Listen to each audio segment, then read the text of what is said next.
Praise the lord, praise the lord. Hallelujah, hallelujah. యేసుక్రీస్తు నామములందరికీ శుభములు కలుగునుగాక. ఈ సమయంలో కొద్దిసేపు దేవుని వర్తమాన ధ్యానం చేసుకుందాం. ధ్యానం చేసుకుని చిన్న ప్రార్థన చేసుకుందాం. సర్వకృపానిధులకు తండ్రి, దయాకరికరం గల దేవ, నేడు దినాన మా ప్రభ మీరు గొప్ప వర్తమానం ఇచ్చారు. అవు నీతికి ఆధారమైన దేవుడవని వాక్యం తెలియచావు. నిజంగా తని ప్రభ, నీతిని ప్రేమించే వారిని నువ్వు దీవించే దేవుడు, నీతి న్యాయములు జరిగించే దేవుడు తండ్రి. కొన్ని క్షణాలు మా ప్రభని వర్తమానం ధ్యానం చేయించుండగా నువ్వు అర్థమయ్యే రీతిలో మాకు బోధించి మీరు మై పొందమని యేసు నామమున అడుగుచున్నాం తండ్రి. Amen, amen. Praise the lord. ఈరోజు నేటి దినాన మన కీర్తన గ్రంథంలో నుండి 72వ కీర్తన చదువుతున్నాం.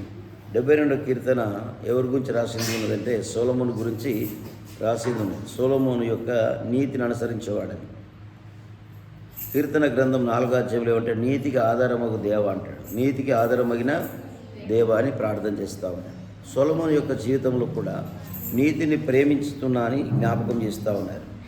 అంత గమనించినట్టయితే 3వ అధ్యాయంలో 4వ వచనం నుంచి కొన్ని విషయాలు జ్ఞాపకం చేస్తూ ఉన్నారు. రాజుల గ్రంథంలో నుండి మొదటి రాజుల గ్రంథము 3వ అధ్యాయము 4వ వచనంలో నేటి దినాన మనం వాక్యం చదువుకున్న భాగంలో సొలొమోను కీర్తన రాశారు.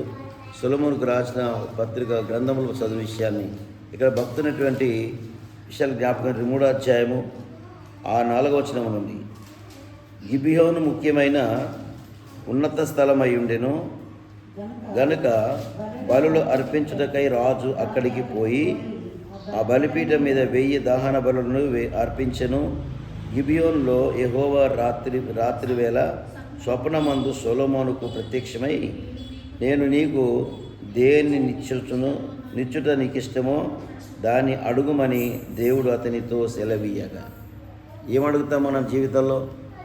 మన జీవితంలో ఏమడుగుతాం దేవుని ప్రతినిత్యము? దేవా, నాకు ఆరోగ్యం ఇవ్వు, నాకు ఇది ఇవ్వు, నాకు అది ఇవ్వు, నేను ఆశ్రయించబడాలా, నాకు ఇల్లు ఇవ్వు, నాకు ఉద్యోగం ఇవ్వు, నాకు గర్భఫలం ఇవ్వు. ఏమడుగుతాం మనం? ప్రతిదించేం అడిగేది ఏంటిది? ప్రతిదో మనకు కావాల్సింది అడుగుతూ ఉంటాం. మాకు వస్త్రాలు ఇవ్వు, భోజనం ఇవ్వు, ఎవరు అడుగుతాం కదండి. భక్తునటువంటి సొలొమోను అడుగుతున్న మాట ఏంటి అంటే జ్ఞాపకం చేసుకుందాం. 6వ వచనంలో సొలొమోను ఈలాగు మనవి చేసెను, నీ దాసుడను నా తండ్రి అయిన దావీదుని దృష్టికి అనుకూలముగా సత్యమును నీతిని అనుసరించి యథార్థముగా మనసు గలవాడై ప్రవర్తించను గనక నీవు అతని ఎడల పరిపూర్ణ కటాక్షము మగు మరిచి నీ ఈ దినమున ఉన్నట్లుగా అతని సింహాసనం మీద అతని కుమారుని కూర్చోబెట్టమని అతని యందు కృపను చూపి ఉన్నాను. నా దేవా యెహోవా, నీవు నా తండ్రి అయిన దావీదుకు బదులుగా నీ దాసుడనైన నన్ను రాజుగా నియమించి ఉన్నావు. అయితే నేను బాలుడను, కార్యములు జరుపుటకు నాకు బుద్ధి చాలదు అన్నాడు. ఏమంటే సొలొమోను, నాకు బుద్ధి చాలదు అంటే ఏం కోరుకోవాలి? మనము జ్ఞానాన్ని కోరుకుంటాం. మొదటి భక్తుడు కోరుకున్నటువంటి విషయం ఏంటంటే జ్ఞానం కోరుకుంటున్నాడు. ఇక్కడ జ్ఞానము కావాలని. నేను చిన్నవాడిని, నీ దాసులైన నన్ను నీ కోరుకున్న జనుల మధ్య ఉన్నాను. వారు విస్తరించి ఉన్నందున వారిని లెక్క పెట్టుటకు వారి విశాల దేశములను తనిఖీ చేయుటకును సాధ్యము. ఇంత గొప్పదైన నీ జనమును న్యాయం తీర్చగలవాడెవడు? కాబట్టి నేను మంచి చెడ్డలు వివేచించి నీ జనులకు న్యాయం తీర్చుతున్నట్లు దాసుడినైనా నాకు వివేకము గల హృదయము దయచేయము. వివేకము గల హృదయము దయచేయము. ఈ రోజున ప్రపంచ దేశాలు చూస్తుంటే న్యాయవంతమైనటువంటి పరిపాలన చేస్తున్న రాజులు, పరిపాలన చేస్తున్న అధికారులు ఏం కోరుకోవాలి? నాకు తగిన జ్ఞానాన్ని దయచేయి ప్రభు. నీ ప్రజలను ఏలటానికి ఎట్లుండాలో ప్రజలను ఏలటానికి పక్షపాతం లేకుండా ప్రతి మనిషిని, ప్రతి ప్రజల్ని, ప్రతి రాష్ట్రాన్ని, ప్రతి దేశాన్ని సమానత్వంగా ప్రేమించే మనసు నాకు ఇవ్వు. రాజు అయినది సొలొమోను గారు అడుగుతున్నారు దేవుని దగ్గర. ఇంత పెద్ద జనం ప్రభు, నీ జనాన్ని ఏలడానికి నా జ్ఞానం చాలదు, నా జ్ఞానం దయచేయమని సొలొమోను కోరుకుంటాడు. నీతి బట్టి నీతిప్రాయంగా నేను ఈ రాజ్యం ఏలడానికి నాకు సరైనటువంటి జ్ఞానం దయచేయని అక్కడ సొలొమోను మరి ప్రార్థన చేస్తూ అడుగుతున్నాడు. 9వ వచనం చదువు. ఇంత గొప్ప దైవజనములకు నీ జనమునకు న్యాయం తీర్చగలవాడు ఎవడు? కాబట్టి నేను మంచి చెడ్డలను వివేచించి నీ జనులకు న్యాయం తీర్చినట్లు నీ దాసుడు నాకు వివేకము గల హృదయం దయ. వివేకము కలిగిన వారెవరు? జ్ఞాన వివేకము గల ఎవరని బైబిల్లో ఉన్నది, యాకోబు రాసిన పత్రికలు. మీరు జ్ఞాన వివేకము గల ఎవరు? ఎవరైనా అంటే జ్ఞానం ఉంటే వివేకం లేదు, వివేకం ఉంటే జ్ఞానం ఉండదు. జ్ఞాన వివేకములకు ఆధారము దేవుడైన వాక్యం సెలవిస్తాడు. దేనికి ఆధారము? జ్ఞానము వివేకము రెండు కావాలి. పర సంబంధమైన జ్ఞానం ఉంది, లోక సంబంధమైన జ్ఞానం ఉంది. పర సంబంధమైన జ్ఞానముతో ఇక్కడ భక్తున్నటువంటి యాకోబు రాస్తూ ఉంటాడు, మీలో ఎవరైనా జ్ఞాన వివేకము గల వారు ఉన్నారా? సొలొమోను అడుగుతున్నారు, జ్ఞాన వివేకము గల పద్ధతి నాకు ఇవ్వండి అయ్యా అని దేవుని అడుగుతూ ఉన్నాడు. ఇంకేమంటున్నాడు? సొలొమోను చేసిన ఈ మనవి ప్రభువును అనుకూలమైన గనుక దేవుడు అతనికి ఈలాగు సెలవిచ్చెను, దీర్ఘాయునను ఐశ్వర్యమునను నీ శత్రువుల ప్రాణమైనను అడగక న్యాయమును జరిగించుటకు వివేకం అనుగ్రహించమని నీవు అడిగితివి. నీవు ఇలాగూ అడిగినందున నీ మనవి ఆలకించుచున్నాను. దేవుడు అంటున్నాడు. దేని అడుగుతూ ఉంటామని మనం? ఐశ్వర్యము, ఘనత, పేరు ప్రఖ్యాతలు, రాజ్యాలు, రాష్ట్రాలు అడుగుతూ ఉంటాం. కానీ దేవుడికి దగ్గర సొలొమోను అలా అడగట్లేదు. దేవుని దగ్గర ఆయన అడగట్లేదు. నేనేమంటున్నా, జ్ఞాన వివేకము గల ఆత్మ దేవుడు మరి వివేకము గల మనసు నాకు ఇవ్వండి అంటున్నాడు. ఎలా నేను జ్ఞానముతో ఈ ప్రజలను ఏలాలి, జ్ఞానముతో నేను ప్రజలను పరిపాలించడానికి నాకు మంచి జ్ఞానం ఇయ్యని దేవుని అడుగుతూ ఉండి ఈరోజున చూస్తున్నామండి. ప్రజలు, ప్రభుత్వాలు, రాష్ట్రాలు, రాజ్యాలు చూస్తున్నప్పుడు విపక్షమైనటువంటి ఆలోచన కలిగిన ప్రజల్ని, అధికారులని, రాజులను చూస్తూ ఉన్నాం. కానీ రాజు అయినాడు సొలొమోను అడుగుతున్నాడు. తన తండ్రి గారు దావీదు చెప్పిన రీతిగా దావీదు తర్వాత సొలొమోను ఉంటాడని, సొలొమోను తర్వాత ఎప్పటికీ దావీదు వంశంలో ఎప్పుడు రాజులు ఉండక మారనని వాక్యం సెలవిచ్చిన రీతిగా సొలొమోను రాజు అయిన తర్వాత నేను బాలుడన్న జ్ఞానం చాలదు, నా జ్ఞాన వివేకము గల హృదయం నాకు ఇవ్వని దేవుని అడుగుతూ ఉన్నాడు. మనకేం కావాలి ఇప్పుడు? జ్ఞాన వివేకము గల ఆత్మ, భయం, భక్తి గల ఆత్మ మనకు కావాలి. అందుకే దేవుని ప్రజలకు ఉండే మనసు అటువంటిది, దేవుడికి ఉండే బిడ్డలకు ఉండే ఆలోచన అది విధానం. అందుకే గమనించినట్టయితే చదువు ఇక్కడ చదువు కంపెనీ హృదయమును నీకు ఇచ్చుచున్నాను, నీ వంటి వాడొకడును. అంటే సొలొమోనుకున్న జ్ఞానము భూలోకానికి ఎవరికి లేదంట. అంత జ్ఞానవంతుడు. దేవుని దగ్గర వరం అడిగాడు. అతడు దేవుని దగ్గర వరం అడిగాడు. వరం ఏంటిదంటే జ్ఞాన వివేకం గల ఆత్మ నాకు ఈ ప్రభువా, జ్ఞాన వివేకం గల మనసు నాకు ఇవ్వండి ప్రభువా. దేవుని దగ్గర అడుక్కున్నది. జ్ఞానం ఉండాలి, వివేకం ఉండాలి. జ్ఞాన వివేకం గల మీరు ఎవడున్నాడని ప్రభు అడుగుతూ ఉంటాడు. యాకోబు రాసిన పత్రికలు అడుగుతూ ఉంటాడు. జ్ఞానం ఉంటే ఒకరికి వివేకం ఉండదు, వివేకం ఉంటే జ్ఞానం ఉండదు. వివేకం లేని సుందర స్త్రీ అంట పంది ముక్కుకు బంగారు కమ్మి వంటితో, కమ్మి కాదు బాబు, ఎటువంటిది? బంగారు కమ్మి వంటిది. ఒక బంగారు కమ్మి తీసుకొచ్చి ఏం చేశారు? ముక్కుకు తలిగించారు అనుకోండి పందికి. ఏం చేస్తాయి? తిరిగి మళ్ళీ అది బురదలోనికే పెడుతూ ఉంటుంది. అంటే జీవితాలను గురించి మాట్లాడుతుంది అక్కడ. పవిత్రపరిచిన తర్వాత, శుద్ధీకరణ చెందిన తర్వాత మళ్ళీ మనం ఆ జీవితాలకు వెళ్ళకూడదని. అందుకే గమనించినట్టయితే జ్ఞాన వివేకం గల మీరెవరు ఉన్నారా అని అడుగుతూ ఉన్నాడు. జ్ఞానం ఉంటే వివేకం ఉంటే జ్ఞానం ఉంది. ఏమంటారా mind too much working problem. Mind ఎంత ఉండదు, బోలెడంత జ్ఞానం ఉండదు ఒక్కొక్కరికి. ఈ జ్ఞానం ఉంది కానీ ఏం చేయదు, పని చెయ్యదు. ఏ ప్రయోజనం? వివేకం లేదు. వివేకం లేకున్నా ప్రయోజనం లేదు, జ్ఞానం లేకున్నా ప్రయోజనం లేదు. జ్ఞాన వివేకములతో కలిగిన హృదయాన్ని దేవుడు మరి ఇతనికి ఇచ్చాడు. అటువంటి జ్ఞానవంతునికి ఎవరు లేరని చెప్పాడండి. చదమ్మా. మరియు నీవు ఐశ్వర్యమును ఘనతను అడగక వందున వాటిని నీకు ఇచ్చుచున్నాను. నువ్వు అడగకపోయినా నేను నీకు ఇచ్చుచున్నాను. ఎందుకు? నువ్వు ఏదో స్వార్థం పూర్తిగా నువ్వు అడగలేదు. స్వార్థమైన మనిషి నువ్వు కావు. స్వార్థంగా అడుగుతూ ఉంటాం. ఏమంటాం? నాకు ఇదివు, అదివు, అది ఇదివు అని అడుగుతూ ఉంటాం. కానీ నేను కోరుకున్నదని జ్ఞానాన్ని కోరుకుంటున్నాడు. జ్ఞానం ఉంటే సర్వం ఉన్నట్టు మనకందరికీ. జ్ఞానం ఉంటే లోకం సంపాదించుకోవచ్చు, జ్ఞానం ఉంటే డబ్బు సంపాదించవచ్చు, జ్ఞానం ఉంటే మనుషులను సంపాదించవచ్చు, జ్ఞానం ఉంటే అన్ని ఆస్తులు సంపాదించవచ్చు. జ్ఞానం లేకుండా మనం ఏది కూడా సాధించలేం. జ్ఞానం కావాలి ముందు. జ్ఞానం ఉంటే ప్రతిది కూడా జయించగలం. జ్ఞాన వివేకం గల ఆత్మ దేవునికి గురించి మాట్లాడుతూ ఉన్నాడు. దేవా నాకు ఇవ్వని జ్ఞాన వివేకం గల పరిపాలన చేయడానికి నాకు మంచి మనసు ఇవ్వని భక్తునాడు సొలొమోను జ్ఞాపకం చేస్తూ ఉన్నాడు. చూడండి, ఈ రోజున చాలా విపక్షగా అందరూ కూడా, లోకమంతా కూడా చూసినట్టయితే ప్రజలందరూ కూడా ఎలా ఉన్నదంటే, లోక అధికారులు కూడా, మరి రాజులు కూడా ఎట్లున్నారంటే విపక్షమైన పాదాలతో ఆ పద్ధతితో పరిపాలన చేస్తూ ఉన్నారు. ఈ రాజు ఆలోచిస్తూ లేదంటే అందరి సమానం చూసే మనసు నాకు అధికారం చేస్తే మరి ఆ హృదయం నాకు ఈ ప్రభు అని దేవుని అడుగుతూ ఉన్నాడు. అయితే దేవుడు అన్నాడు, నువ్వు ఐశ్వర్యం కోరలేదు, ధనము కోరలేదు, కానీ నువ్వేం కోరేవంటే కేవలం జ్ఞానాన్నే కోరితివి, ఆ జ్ఞానం నీకు ఇస్తున్నాను అని భక్తునితోని దేవుడు అంటున్నాడు. ఇంకో మాట, అందువలన నీ దినములన్నిటను రాజులలో నీ వంటి వాడైన ఒక్కడుండడు. నీ వంటి రాజుకి ఎవరు లేడు. సొలొమోనుకున్న జ్ఞానం చాలా గొప్ప జ్ఞానం. సొలొమోనుకున్న జ్ఞానం ఎవరికి లేదు. అంటే ఎంత పద్ధతిలో ఉన్నాడు చూడండి. ఒకసారి అంటే ఒక కథ ఉంది. ఒక ఆశ్చర్యకార్యం ఏంటంటే, ఒకసారి ఎదుట ఒక పంచాయతీ పడ్డది పాపం. అంటే ఒక న్యాయం తీర్చమని ఇద్దరు వచ్చారు, స్త్రీలు వచ్చారు. ఇద్దరికి చెరొక కుమారుడు జన్మించాడు. ఆయన ఏలికలో ఇద్దరు కుమారులు చెరొక బిడ్డను కనుక్కున్నారు, కుమారులను కనుక్కున్న తర్వాత ఒక ఆవిడే ఏం చేసిందంటే, పాపం మరి మంచంలో పొరలింది మీద పాపం కొడుకు చనిపోయాడు. ఈ బ్రతికున్నటువంటి కుమారుడు నా కుమారుడు అన్నాడు అనమాట. బ్రతికున్న కుమారుడు నా కుమారుడు, చనిపోయిన కుమారుడు నీ కుమారుడు. ఇది పంచాది పాపం. ఏం చేశాడంటే, ఆలోచన చూడండి ఎట్లుందో సొలొమోనుకున్న జ్ఞానం.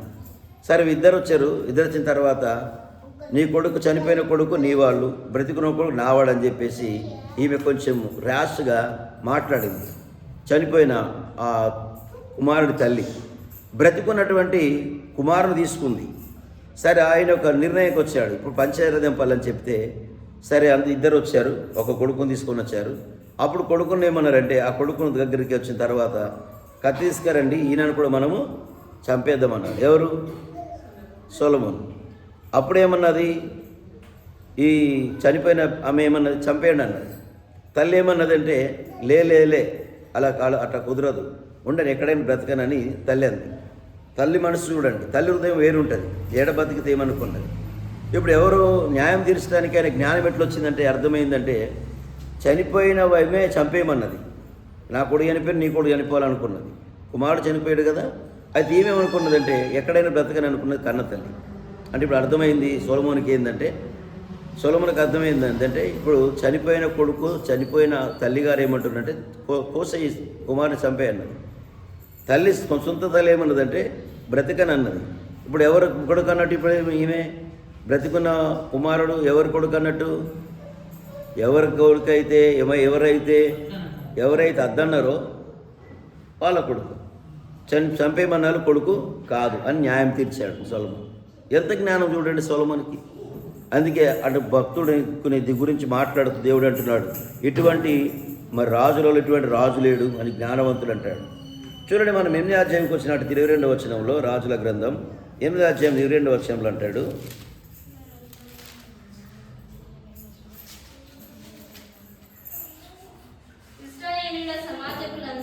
ఇశ్రాయేలు సమాజకులందరూ చూచుచుండగా సొలొమోను యెహోవా బలిపీఠం మీద నిలబడి ఆకాశం తట్టు చేతులెత్తి ఇట్లా, నేను యెహోవా ఇశ్రాయేలు దేవా, పైనున్న ఆకాశమందైనను క్రిందన భూమి అందైనను నీ వంటి వాడు కూడాను లేడు.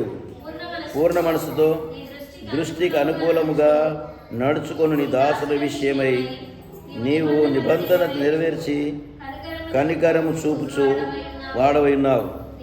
నీ దాసుడైన నా తండ్రి యగు దావీదుకు నీవు చేసిన వాగ్దానం స్థిరపరిచి నీవిచ్చిన మాట నేడు నెరవేర్చుకుంటున్నావు.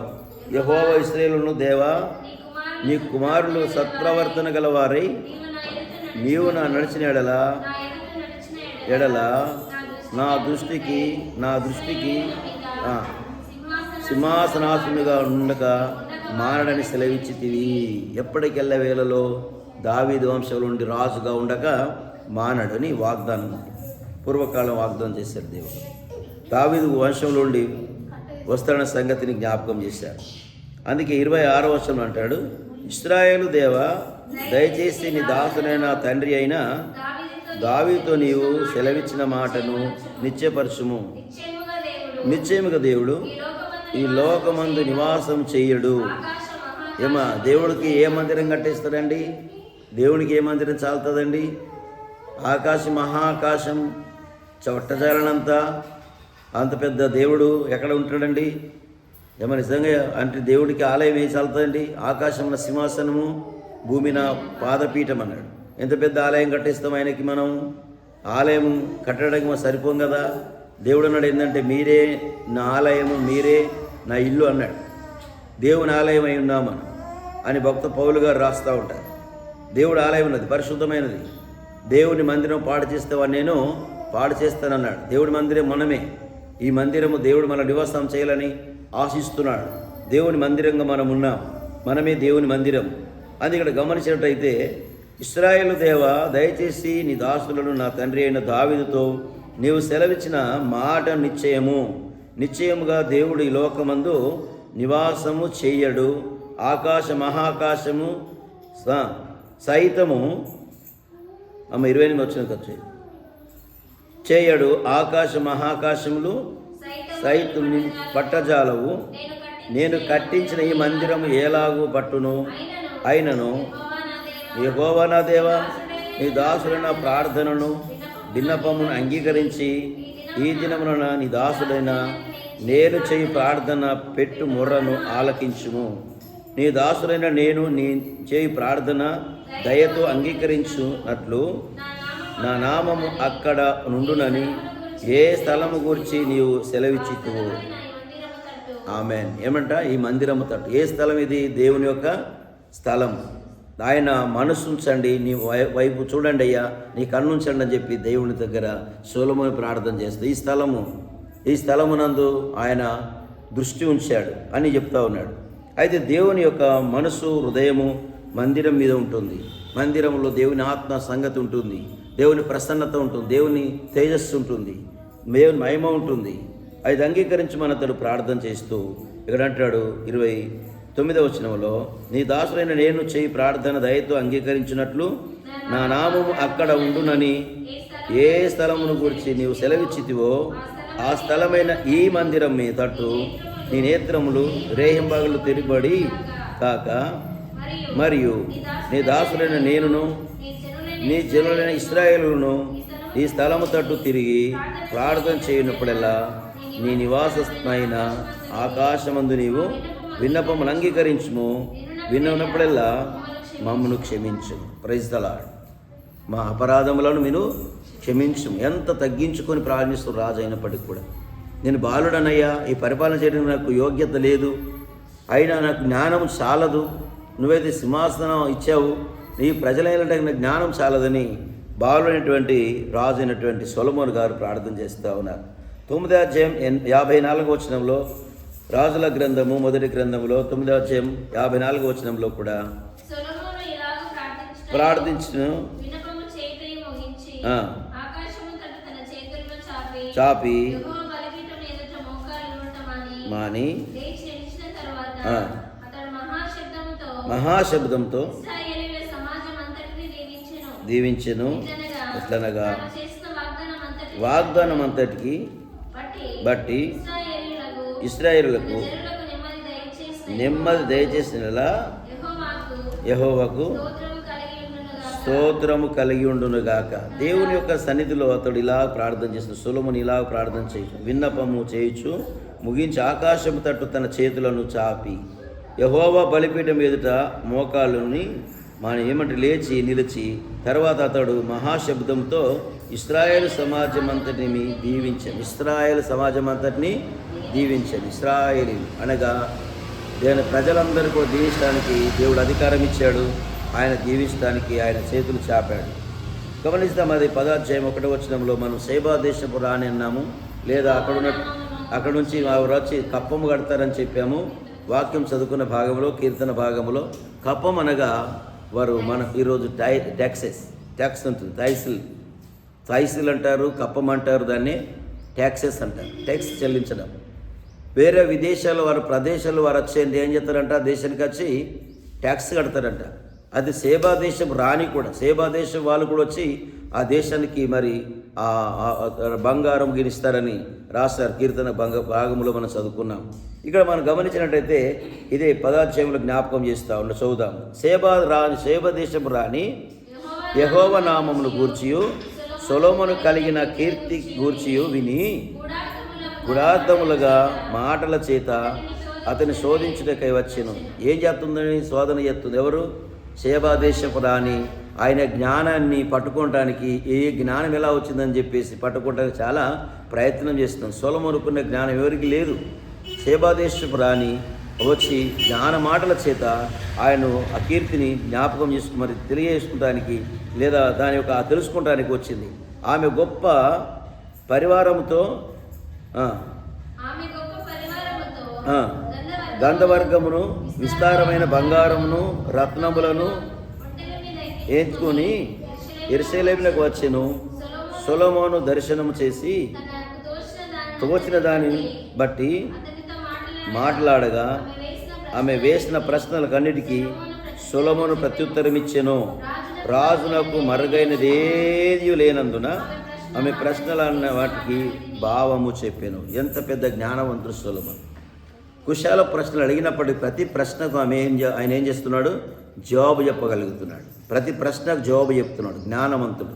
సొలొమోనంత జ్ఞానవంతుడికి లోకములు ఎవరు లేరు. చదమ్మా.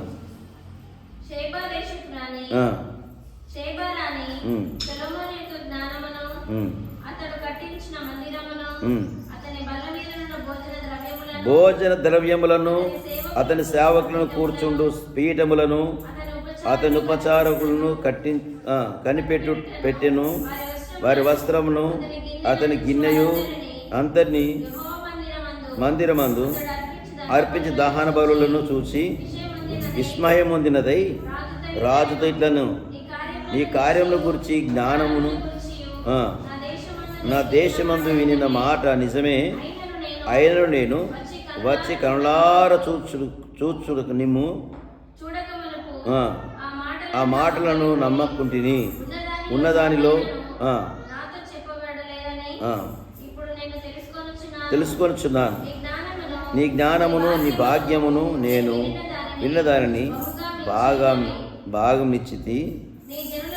నీ జనులు భాగ్యవంతులు. ఎవరు భాగ్యవంతులు? తన జనులను పరిపాలన చేస్తున్న తన జనమంతా కూడా భాగ్యవంతులు. సొలొమోనుకున్న జ్ఞానము ద్వారా ఆ జ్ఞానంతో ప్రజలను సరిగా పరిపాలన చేస్తున్నందున, సరైనటువంటి అధికారంతో నిర్వహిస్తున్నందున అందరేమన్నారట? నీ ప్రజలందరూ భాగ్యవంతులు. క్రీస్తులో ఉన్న వారందరూ కూడా భాగ్యవంతులు. ఇక్కడ సొలొమోను చేసిన పరిపాలనలో ఉన్న ప్రజలందరూ కూడా భాగ్యవంతులు. అంటే ఎంత మంచిగా అలా పరిపాలన చేస్తున్నాడు. చిన్నవారిని, పెద్దవారిని, బీదలను, పేదలను అందరూ కూడా సరైన పరిపాలన చేయడం ద్వారా ఏమవుతారు? వాళ్ళందరూ కూడా భాగ్యవంతులు. ఈ రోజున పరిపాలకులను చూస్తున్నామండి. ఈ రోజున చాలా పరిపాలకులు ఎట్లుంటారు? ఎవరిది వారే, ఎవరి పద్ధతిలో వారే, ఎవరికి వాళ్ళకి ఇస్తూ ఉంటారు. కానీ అలా చేయట్లేదు సొలొమోను జ్ఞానం చేత ఏం చేస్తున్నాడు? పేదలకు, బీదలను ఉన్నత సామంతులు చేయాలని ఒక ఆలోచన కలిగి ఉన్నాడు. అందుకే వారందరూ భాగ్యవంతులు. పేదలైన వారు కూడా భాగ్యవంతులు చేయాలని సొలొమోనుకున్న జ్ఞానం అది. అంటే మనమేం చేస్తాం? పరిపాలన రాగానే, అధికారం రాగానే ఏదో మన వాళ్ళకి మనమే హెల్ప్ చేసుకుంటాం, మన వాళ్ళకి మనమే మరి సమర్థించుకుంటుంటాం. సొలొమోను పరిపాలన అట్లా లేదు. అందుకే అతడు దేవుణ్ణి అడిగాడు. ప్రతి మాట కూడా, ప్రతి విషయంలో కూడా పరిపాలన చేయడానికి ప్రవణ జ్ఞానం చాలదని దేవుణ్ణి అడిగాడు. అది దేవుని అడగడం ద్వారా అతడు ఆ అధికారంతో పాటు ఏమిచ్చాడు?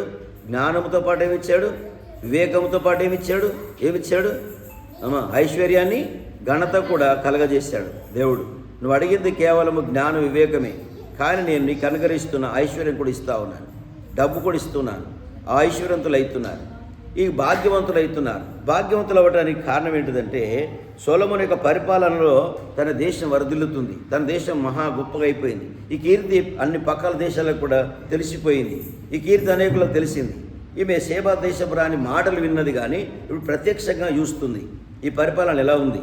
నిజమే, నేను విన్నాను కానీ అలా లేదు, తేడా ఉంది అనుకొని అప్పుడు బహుమానం తీసుకొని వస్తుంది. చదువు ఇప్పుడు 9వ వచనం.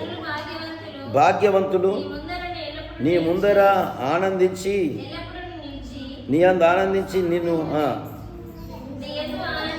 ఆనందించి ఇశ్రాయేలీయుల మీద రాజుగా నియమించిన నీ దేవుడని యెహోవా స్తోత్రం కలుగునుగాక. సేబా దేశపు రాణి కూడా ఏం చేస్తుంది? దేవుణ్ణి స్తుతిస్తూ ఉంది, ఆరాధిస్తూ ఉంది, స్తోత్రం చెప్తూ ఉంది. నిన్ను దేవుడు అధికంగా చేశాడు, దేవుడిని ఆశీర్వదించాడని చెప్పేసి దేవుని గురించి కూడా మాట్లాడుతూ ఉంది. ఏం చేసినప్పుడు చదమ్మా.